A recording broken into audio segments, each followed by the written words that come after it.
जय श्री कृष्ण। राधे राधे। भगतजनों, आज हम देवसैनी एकादशी व्रत कथा सुनेंगे। आषाढ़ माह की शुक्ल पक्ष की एकादशी को देव सोते हैं, इसीलिए इसे देवसैनी एकादशी कहा जाता है। बाद में कार्तिक सुदी एकादशी को देव उठते हैं। आषाढ़ की इस एकादशी को व्रत करना चाहिए।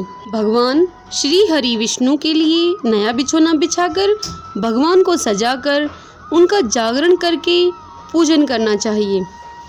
आइए अब देवसैनी एकादशी व्रत की कथा सुनते हैं। सूर्यवंश में मानधाता नामक प्रसिद्ध सत्यवादी राजा अयोध्यापुरी में राज्य करता था। एक समय उसके राज्य में अकाल पड़ गया। राजा दुखी होकर भूखे मरने लगे। अब राजा के द्वारा हवन आदि शुभ कर्म होने अब बंद हो गए। राजा को अब कष्ट हुआ। इसी चिंता में वह वन को चल पड़े और अंगिरा ऋषि के आश्रम में जा पहुँचे। वहाँ ऋषि से बोले कि हे सप्तऋषियों, हे श्रेष्ठ अंगिरा जी, मैं आपकी शरण में आया हूँ। मेरे राज्य में अकाल पड़ गया है। प्रजा कहती है कि राजा के पापों से प्रजा को दुख मिलता है। मैंने अपने जीवन में किसी प्रकार का कोई पाप आदि नहीं किया है। आप दिव्य दृष्टि से देखकर मुझे ये बताइए कि अकाल पड़ने का क्या कारण है। तब अंगिरा ऋषि बोले कि हे राजन, सतयुग में ब्राह्मणों का वेद पढ़ना और तपस्या करना उनका धर्म है, परंतु आपके राज्य में आजकल एक शूद्र तपस्या कर रहा है। उस शूद्र को मारने से आपके ऊपर लगा दोष दूर हो जाएगा और आपकी प्रजा सुखी हो जाएगी।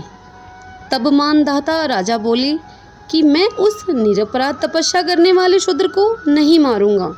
आप इस कष्ट से छूटने का कोई अन्य और सुगम उपाय बताइए।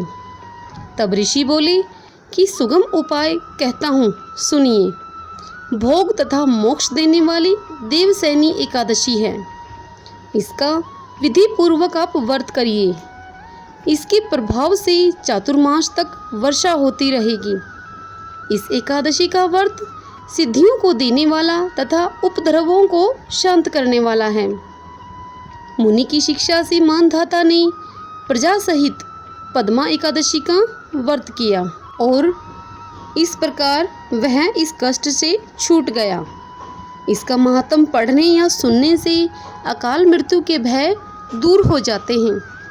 आज के दिन तुलसी का बीज पृथ्वी या गमले में बोया जाए तो महापुण्य प्राप्त होता है। तुलसी के वपन से यमदूत भय खाते हैं।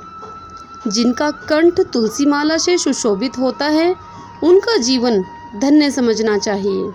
इति श्री देवसैनी एकादशी व्रत कथा संपूर्ण। भगतजनों, जैसा कि मैंने आपको पहले भी बताया है, एकादशी का दिन भक्ति भाव के साथ बिताइए।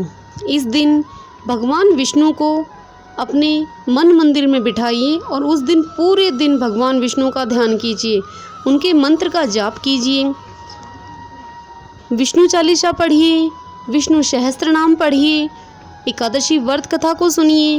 एकादशी भगवान विष्णु की जो शक्ति हैं, 11 माता, उनकी कथा श्रवण कीजिए, उनका चालीसा सुनिए। इस दिन को आप अच्छे तरीके से भगवान के चरणों में ध्यान लगाकर अच्छे तरीके से बिताइए। इस दिन भगवान विष्णु के साथ साथ तुलसी जी की कथा, उनकी आरती, उनका चालीसा कीजिए। आपके ऐसा करने से आपके व्रत का फल कई गुना बढ़ जाता है। इस दिन कोई पाप कर्म मत कीजिए। चुगली वगैरह बिल्कुल नहीं करनी है किसी की। एकमात्र भक्ति और भक्ति ही कीजिए इस दिन। बाकी चीज़ों के लिए अन्य दिनों के लिए छोड़ दीजिए। भगतजनों, यदि आपको यह देवसैनी एकादशी व्रत कथा पसंद आई हो, वीडियो अच्छा लगा हो, तो वीडियो को लाइक और शेयर कीजिए। चैनल को सब्सक्राइब भी कीजिए। जय श्री कृष्णा। राधे राधे।